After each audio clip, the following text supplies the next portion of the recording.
Now, the guy's name is Apollo. He's 24, he's from the Philippines, and he's a small-time preacher there. And one day, he's preaching in a little chapel when suddenly angels appear to him. And they come and they tell him that he's actually the son of his God. So he starts telling everyone that he is the appointed son of God.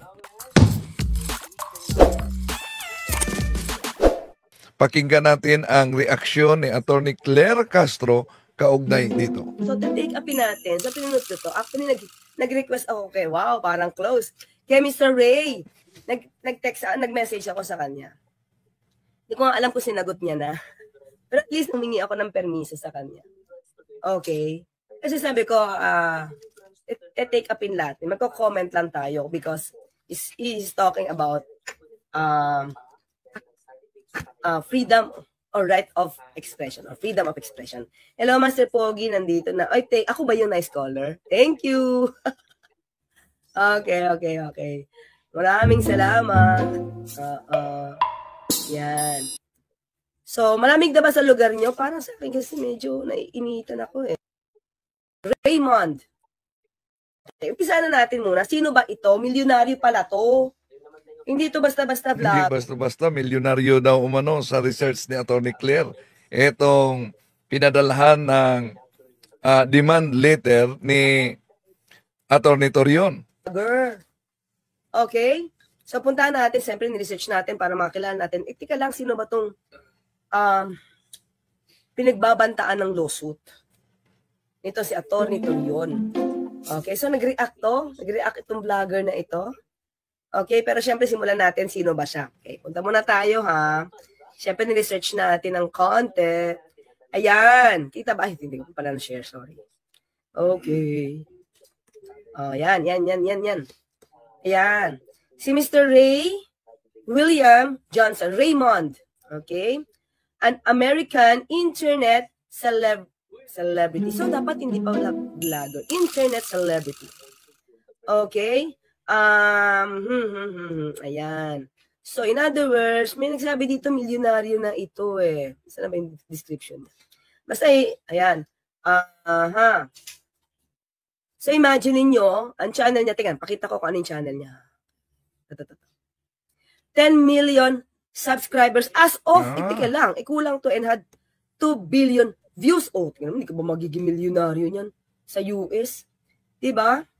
Okay. So, saka dito, noong 2011 to 2013, wow, most subscribed YouTube channel. O nga, no? Nakapag-start sila na maaga. Okay? Dito medyo muwang-muwang pa ako dyan panahon na yan tungkol sa... 2013, ha? Nagsimula tayo sa pandemic lang. sa YouTube channel, eh. Busy. Kami ni Father Darwin, nagsimula kami sa YouTube pandemic. Bakit sa aking side, sila si Father Darwin, nagsimula sila pandemic din. Pero nag-communicate kami sa pamamagitan ng cellphone. Kasunduan namin, nasagutin niya si Eliseo Soriano, sasagutin ko ang Iglesia ni Cristo. No?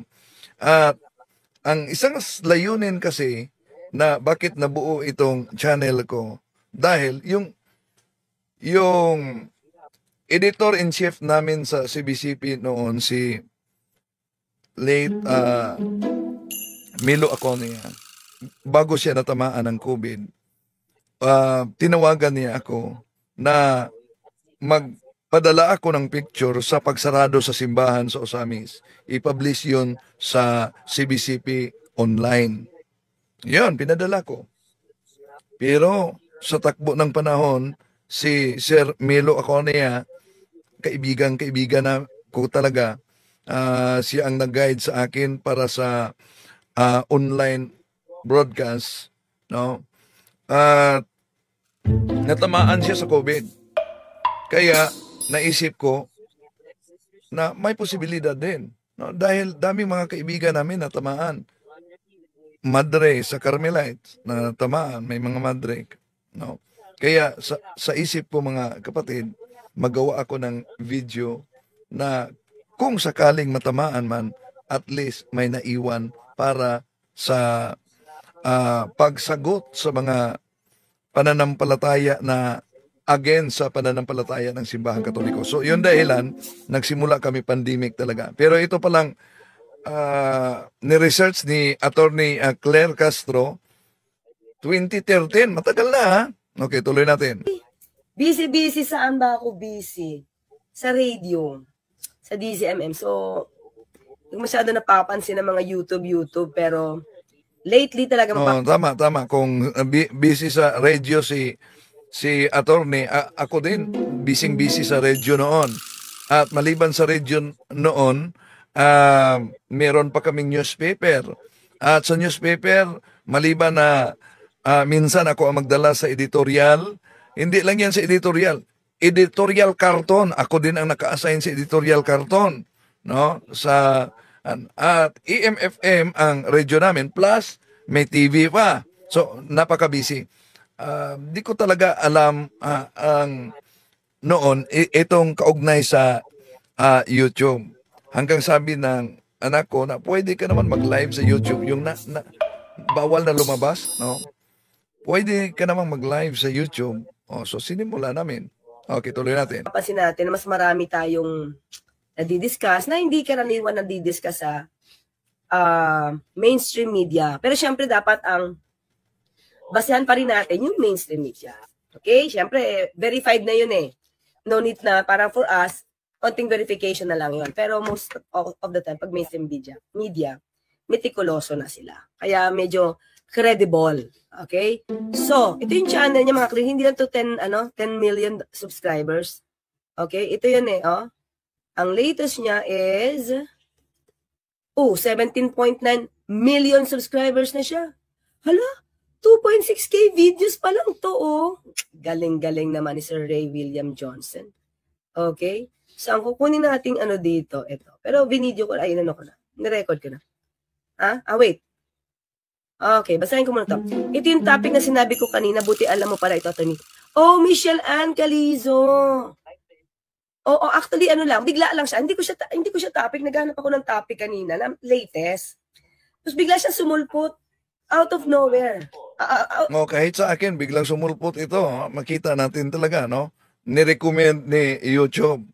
At na nakita ko ito, nakita ko rin ang kay Attorney Claire Castro.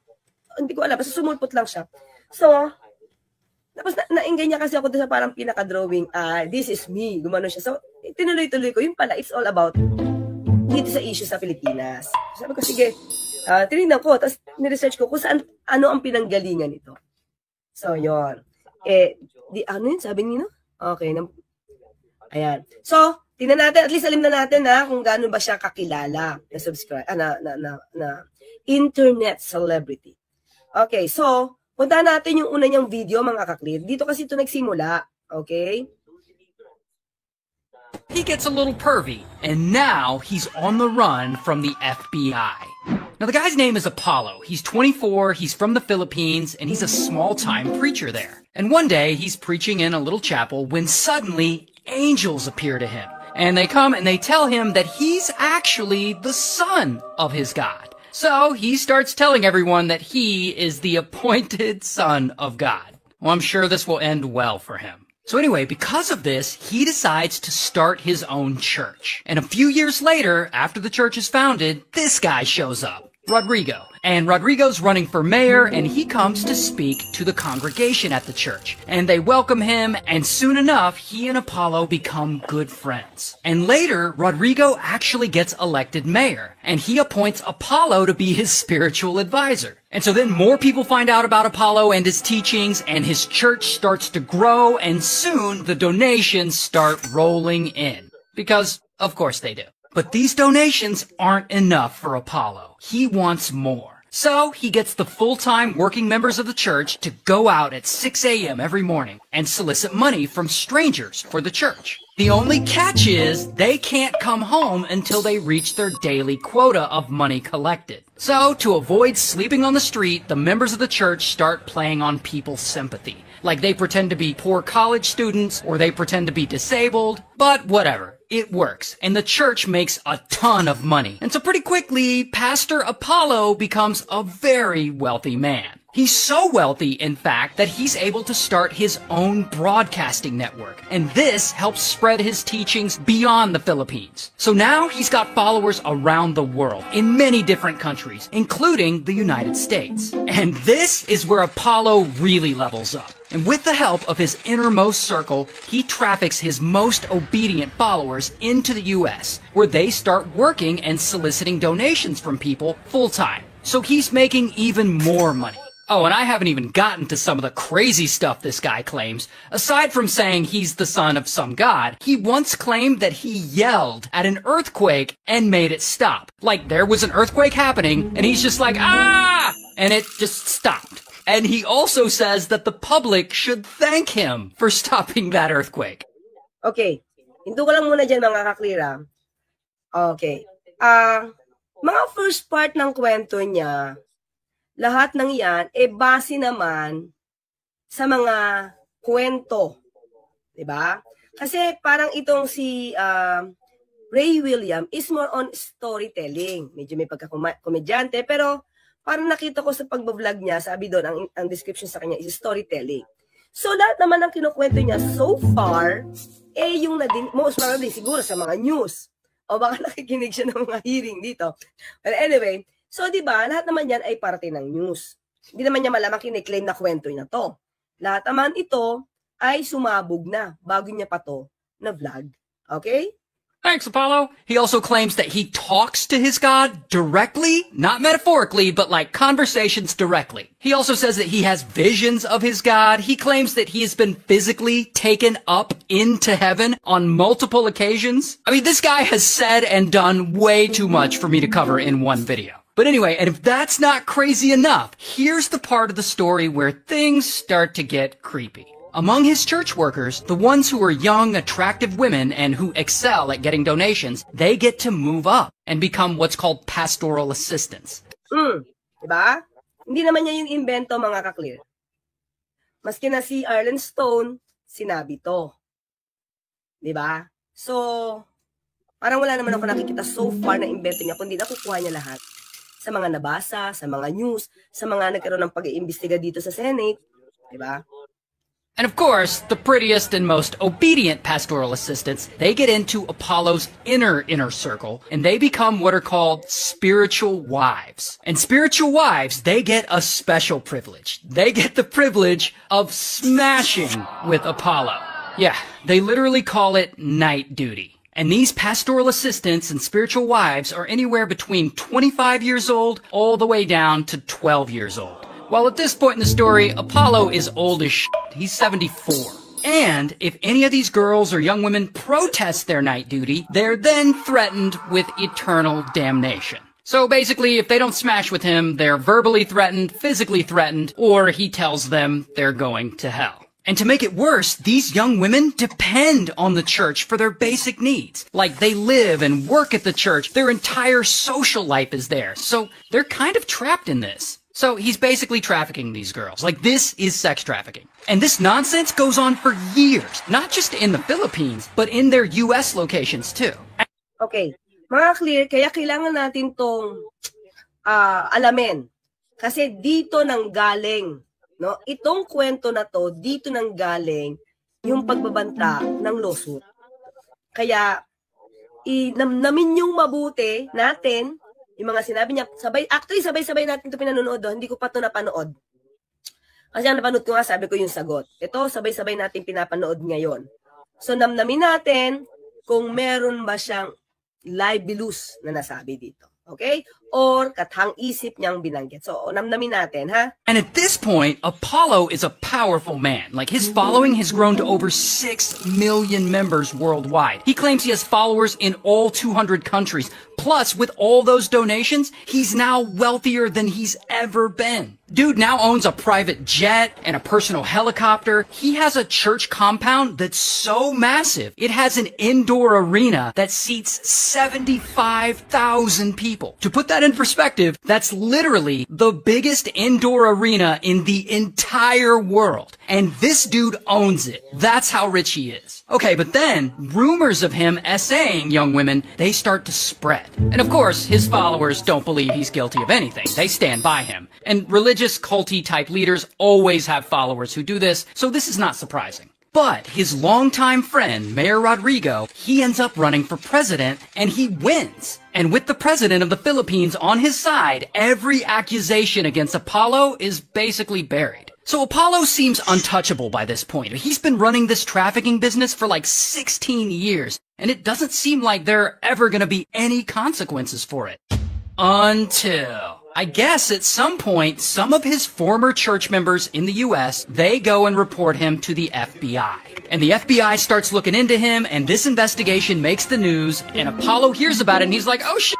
And he allegedly flees the US, and he goes all the way back to the Philippines to his church compound there. And there, he'll be protected by his longtime friend, President Rodrigo.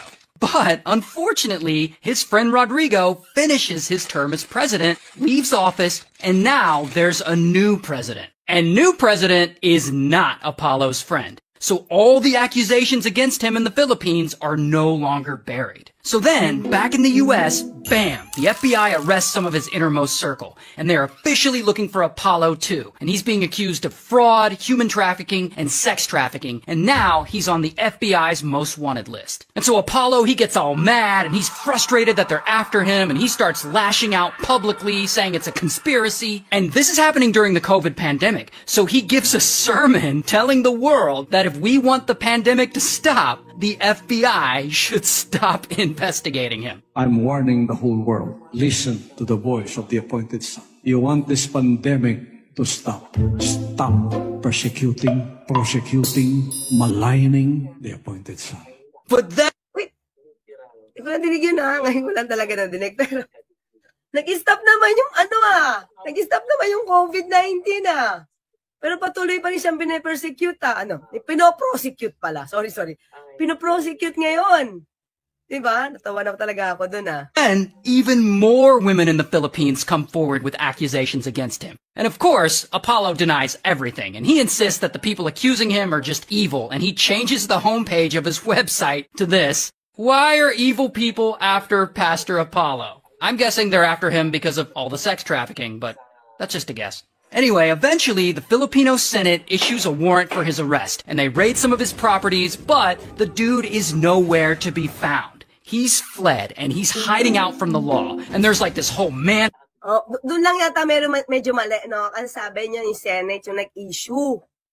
Diba? Tapos hinahabol na siya. Although at the time, hinahabol naman talaga siya. Pero kaya ito nahulo because of the warrant of arrest ng court. Diba? Hunt looking for him, and there ends up being a huge standoff at one of his compounds between police and a bunch of his supporters, and his supporters still insist that he didn't do anything wrong, and I don't even have time to get into that part of the story. But 2 weeks later, Apollo finally gives up, and he turns himself in, and bam, they arrest him. Here's his mugshot. And as of right now, he hasn't actually been to trial yet. So, we'll see how this plays out. And thank you to Leonardo. Oh, sige, dun lang muna tayo. Sabi ko, so far, lahat ng kinomento niya ayon sa mga news, sa mga base sa complaint, no? Ng mga complainants, base sa mga nag-reveal dito sa Senado, base na rin kay Arlen Stone, baka naging reference siya pa si Arlen Stone. Okay? Kasi si Miss Arlen Stone ang nagdetalye kung paano maging pastoral sa innermost, diba? Ng pagiging pastoral. Okay, sabi ko, ang medyo na lang siya doon yung hinahabol na siya ng otoridad because of the Senate, nag-issue ng order of arrest. Hindi nabanggit dito, sayang, sana nabanggit niya rito, na nagkaroon ng court order, nagkaroon ng warrant of arrest issued by the court, at ang nag-implement nito ay ang matapang na si General Torres. Sana merong ganun. No? Na-miss niya yun. So, mga ka-clear kita na natin kung saan nanggaling. Okay? Ayan, sabi ni Michael, si attorney, almost correct naman ang storya niya. Yeah. Istorya niya base sa mga facts na, actually ayoko pa sabihin facts kasi hindi pa naman siya nadi-decide. Okay, base sa kwento base sa ibang mga dokumento, base doon sa mga complainants, na na-publish naman eh. Diba? Na-publish naman yung mga kwentong ito. Nadinig niya rin marahil, baka nag-research siya, nagkaroon siya ng Google Translate sa Senate hearing. Kasi doon mas detalyado yung ibang kwento ng mga complainants. Diba? Ayan. So, patingin mo na kasi sa Facebook ito, kay Dennis Zulueta Ruga, nadinig niya marahil na kwento at nadinig na rin natin na kwento. Okay? So, eto na ngayon ang sagot niya mga kaklir. So, dito tayo. Mga 5 minutes lang yata ito eh. So, pakinggan natin, ha? Being threatened with a lawsuit. Okay, ulit So natin. this guy is me. And Diyan nag-start yung curiosity ko kasi hindi ko naman alam kung sino si Ray Michael Johnson at that time. At di ko alam yung issue niya. I'm being threatened with a lawsuit. Let me explain. A few months ago, I told a story about this turd, Apollo Poolboy, or whatever the hell his name is. In case you forgot, he's the guy from the Philippines who claims that he's the son of God. And he started his own church, and he got really rich off of it, and apparently he started sexually abusing his followers. Then he became wanted in 2 different countries, and then, bam, he gets arrested. Here's his mugshot, and now the man who claims to be the son of God is sitting in jail in the Philippines. So a few months ago, I told this story, and I outlined a lot of the crimes he's being accused of, and then I moved on to the next. Maliwanag mo, kinuwento niya yung mga complaints, yung laman ng complaints na nabasa niya. Kasi, kahit naman tayo ha, yung complaints sa US, naka-publish naman yan eh. Na-discuss ko na sa inyo yan isa-isa, di ba? So, alam niya yung kwento doon sa FBI. Yung pinag-aanap siya ng FBI, yung kaso sa US, alam niya. Story, and I didn't really think anything about it. Sometime later, I check an email account that I check like once every 6 months, and I see that I got an email from a law firm in the Philippines stating that they represent Apollo. And they sent me this very long and detailed demand letter telling me basically they're gonna take legal action against me, probably sue me, if I don't not only take down my video, but they're insisting that I make a public apology. Now, I haven't replied to this email, so consider this video my official response to Apollo's legal threat. Dear Mr. Apollo, first of all, fuck you. Second of all, I understand you threatening people probably works well for you most of the time. I mean, you're a powerful man. You have a lot of influence in some circles. I get it. I also understand that you and your church are very wealthy. Like you own your own broadcasting network, you own a private jet, a personal helicopter. You own a church compound with an arena that's so massive it seats 75,000 people. Which means when it's done being built, you will own the largest indoor arena in the world. You have an estimated net worth of $100 million. I get it. We all... Teka lang, mas malaki ba to kaysa sa Philippine Arena? Kasi ito 75,000. Yes, malaki yan. Attorney Claire. Kaysa Philippine Arena. Mas malaki itong kay Pastor Apollo Kibuloy. Oo nga, mas malaki nga. 55 lang yung Philippine Arena, 55K, no? Maling, pinakamalik nga in the world. Ganon kayaman. Diba? All get it. You've gotten very, very rich off of your religion. Here's the thing, though. Your wealth doesn't scare me. Just because you have money doesn't make you untouchable. Nako, yun na. So matapang na sinagot talaga. Kahit gaano karami yung pera mo, hindi yan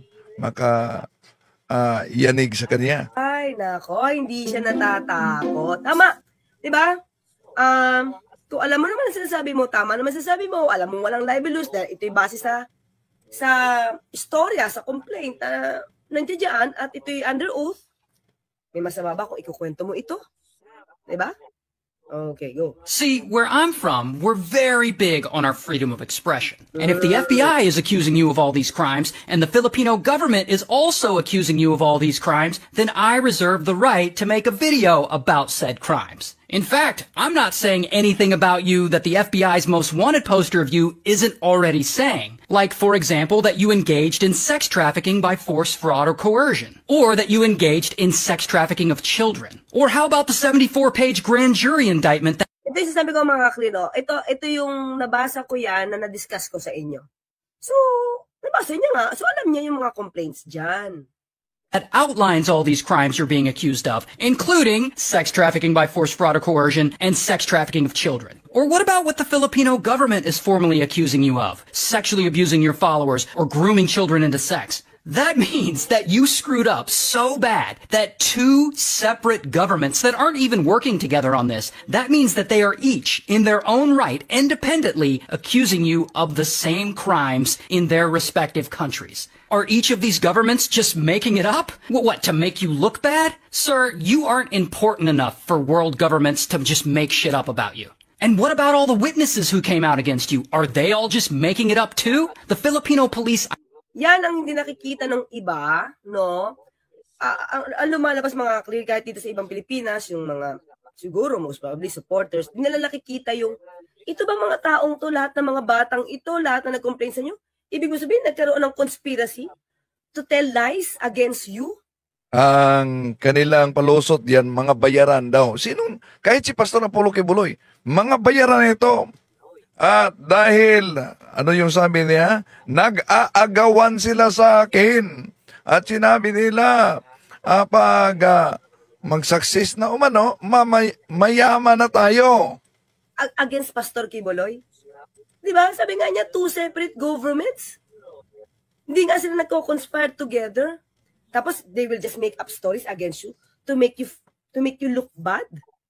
Diba? Identified 68 sexual abuse victims. 68! Bro, you're putting up Bill Cosby numbers. And now that it's all gone public, people like me are talking about it. And you're gonna try and threaten us and silence us with lawsuits?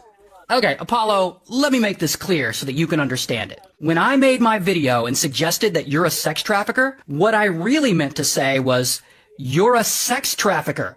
Let me say that again. You're a sex trafficker. And in case that wasn't clear, you're a sex trafficker! And if you really don't want people calling you a sex trafficker, then maybe, I don't know, try sex trafficking less. And if my words upset you, I mean, if they really, really, truly upset you, then feel free to come to the United States. Oh, that's right, you can't, because you're wanted by the FBI for, what was it again? Oh, that's right. Sex trafficking. Oh, and by the way, while I got your attention, here's something else I want you to think about while you sit there in a Filipino jail.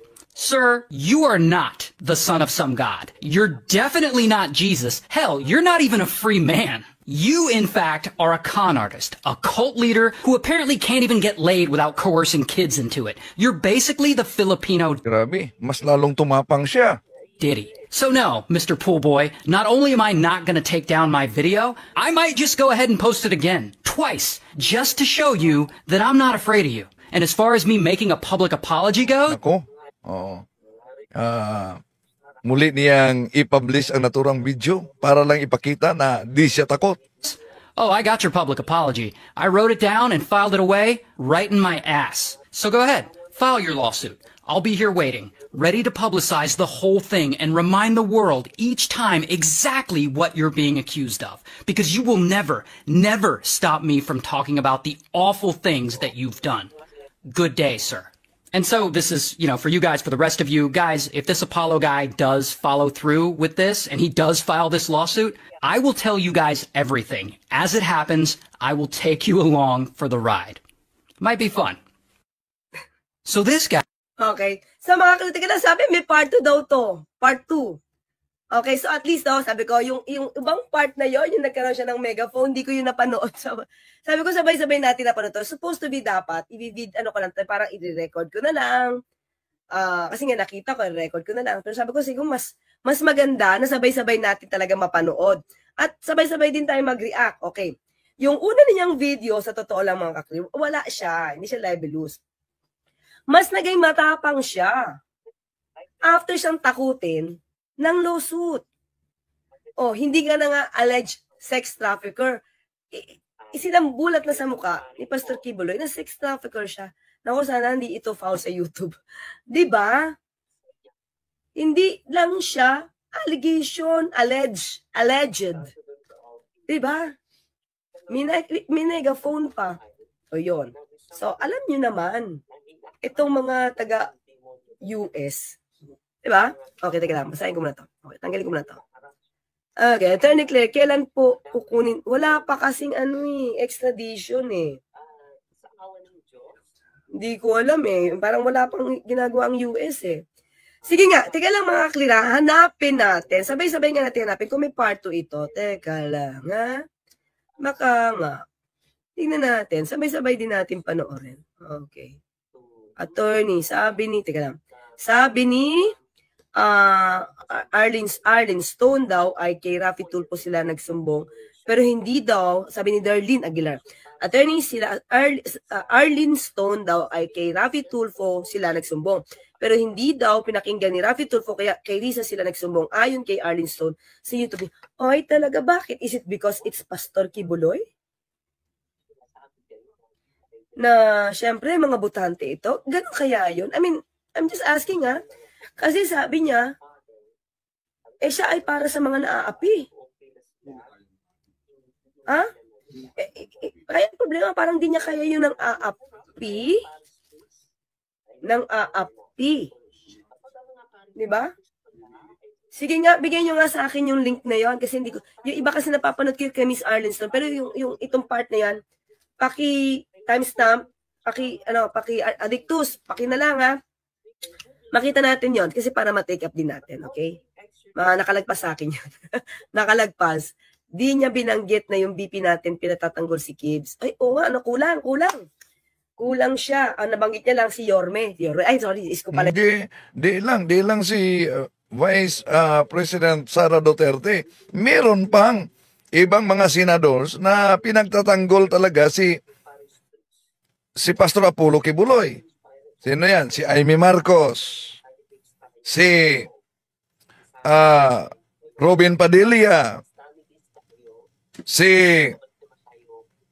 Of course, kaibigan nila si Bungo. Si Bato.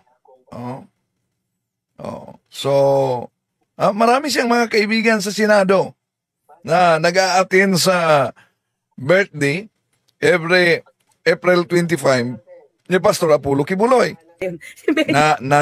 Nandun pa si Cynthia Villar.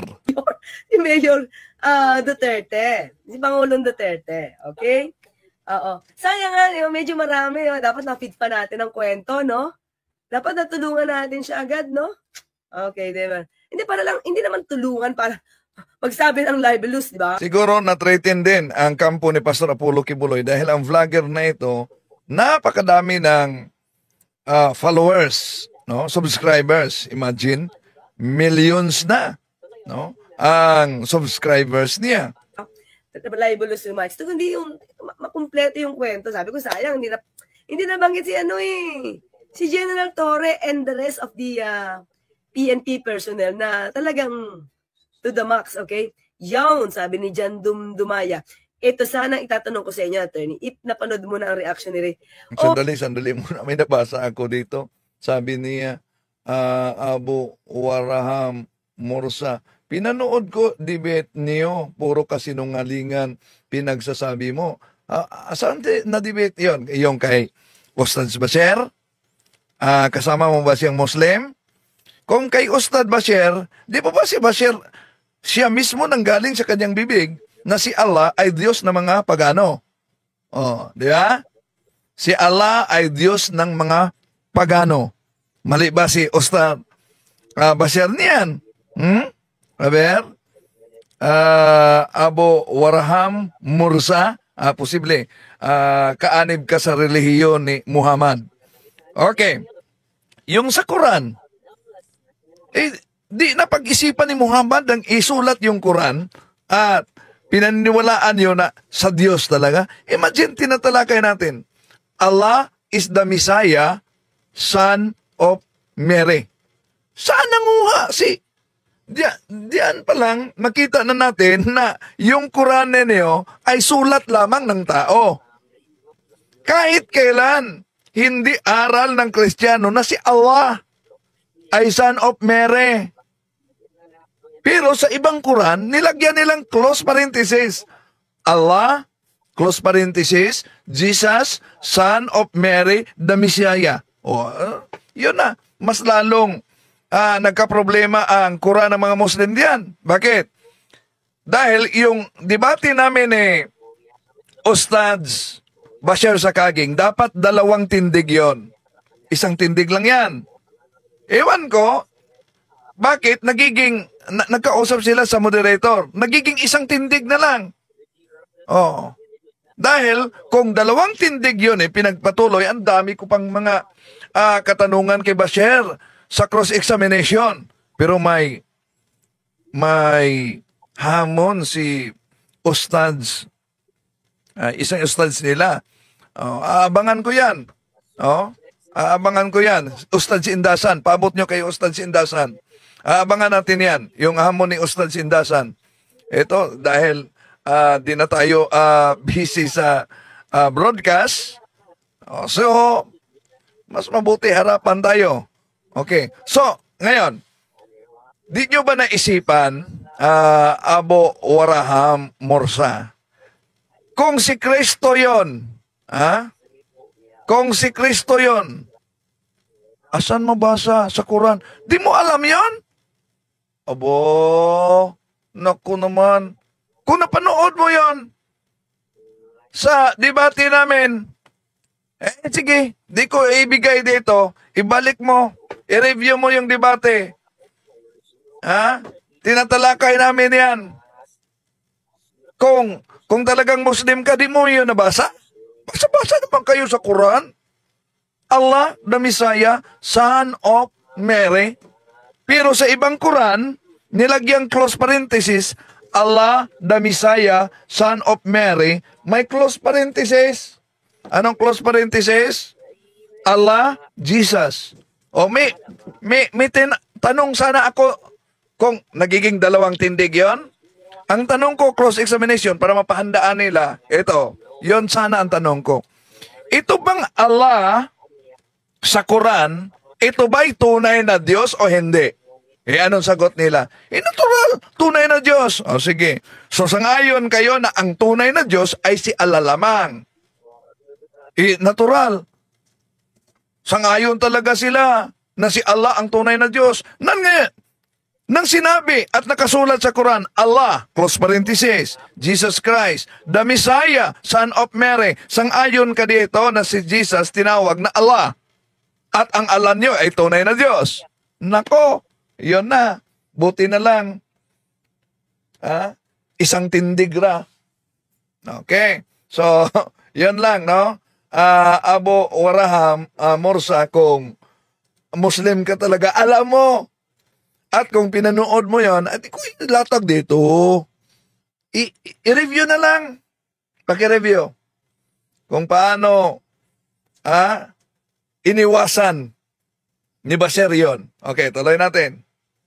Oo, actually kanina ko lang talaga napansin ko, isa-share ko talaga. Oo, sige, tingnan, punta tayo dito kay Rhea. Kung totoong meron bang, basahin ko muna to. Attorney, magandang gabi po. May ipapadala akong video, alam ko mag-viral to, saan ko po ba pwedeng isend. Kay Addictus, kasi hindi ko alam, may dalawa po kasi akong messenger, minsan hindi ko siya nabubuksan. Si Addictus po, ayan po, Addictus, paano ba? Sabi ni Baby M, pa ba? Sorry po, hindi ako ganun kateki. Sabi ko nga, kailan lang naman ako nag-livestream, wala pa nga 1 taon. Diba? At because of Addictus siya, Recul, No Nonsense, yung ibang mga kabatas friends, hey, livestream ka na. So I have to learn pa. Okay, Baby M, Addictus, pakilang please, para ma-take up natin, ha? Okay, so punta muna tayo dito kay ano. Sabi kasi may part 2, sabi ng isang ka-clear natin. Tingnan natin, ha? Hanapin natin. I-refresh nga natin. Mari-refresh pa to. So this woman, she's losing her eye. Okay, saan dito? Ay, teka lang. Videos. Yan. She's going to jail. Didi is monster. Ito ba? Baka hindi ibang picture. Ibang picture, okay? Political, I am not sorry. Ito lang eh. Nasaan part? May part 2 pa ba? Wala na yata. Wala pa. Kung meron pakilang. Okay, so wala pa ako nakita so far, mga kakil. Okay? Wala. So far, yan ha. Well, anyway, so i-analyze na natin ha. I-analyze na natin to. Tanggalin ko muna to. Okay, yan. So, mga ka-clear, okay.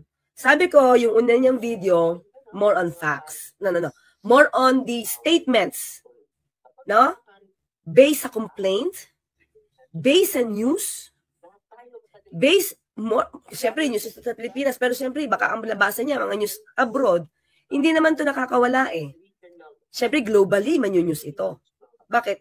Hindi naman kakaiba itong si Pastor Kibroy. Tandaan natin mga ka-clear, meron na isang klaseng ganitong video eh. I am son? Tama ba? I am son? Okay. Yan din ang tawag sa kanya. Oh. Teka lang ha. Oh. Okay. I am. Anong title ngayon? I am. Ito totoo. Pakita ko lang ha. Pakita ko lang.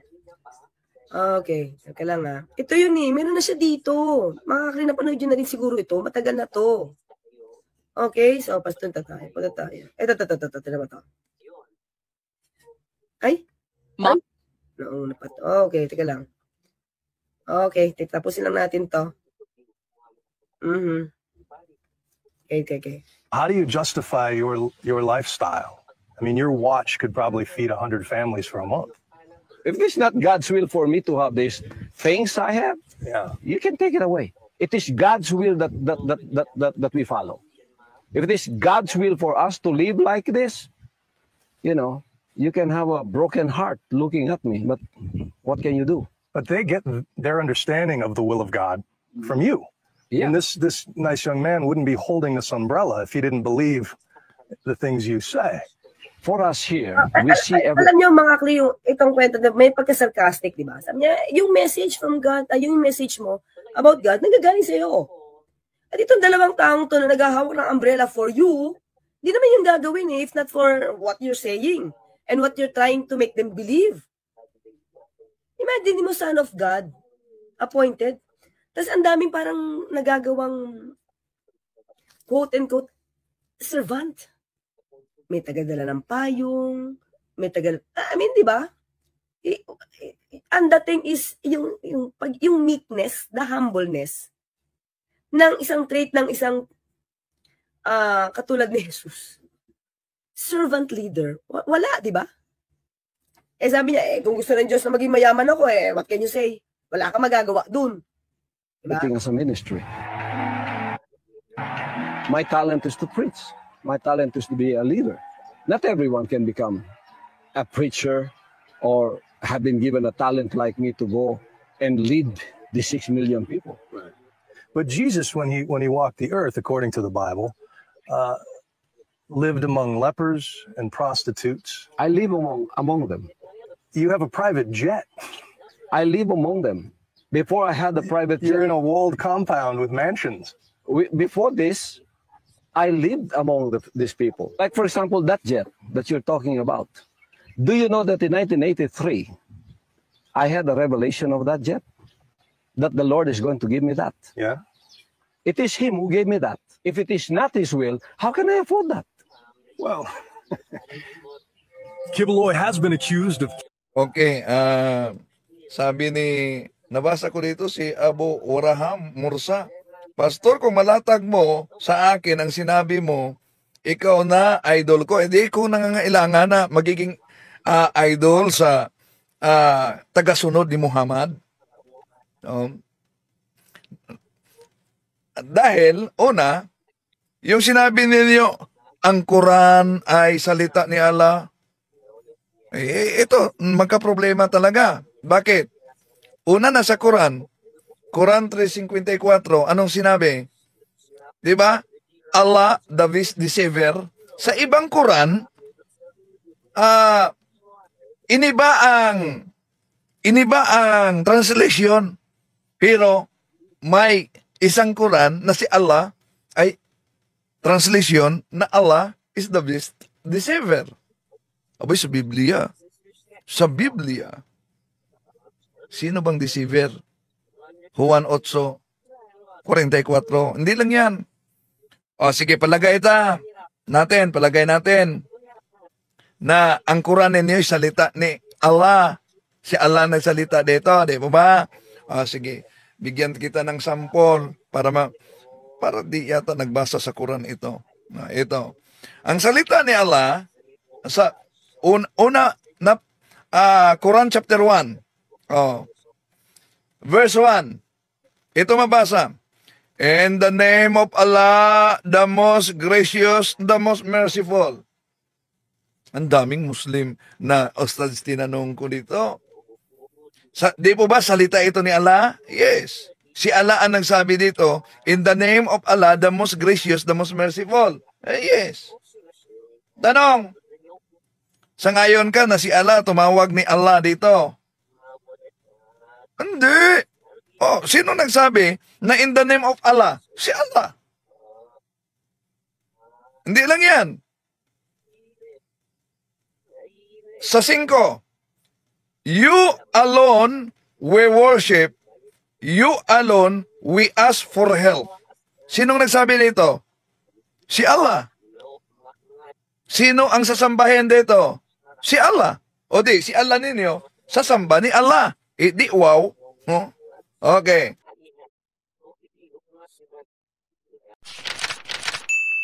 So ayan po mga ka-Fears, sanay kapupulatan po natin ito ng aral. At kung nagustuhan niyo po ito, please like and share, ibahagi po natin sa mga kakilala po natin. And please don't forget to follow and subscribe po ng ating YouTube channel, Mr. Curious Catholic. Muli po, this is Mr. Curious Catholic, kasama po ninyo sa pagtatanggol ng ating simbahan. Pro Deo et Ecclesia. Sa Diyos po ang lahat ng kapurian.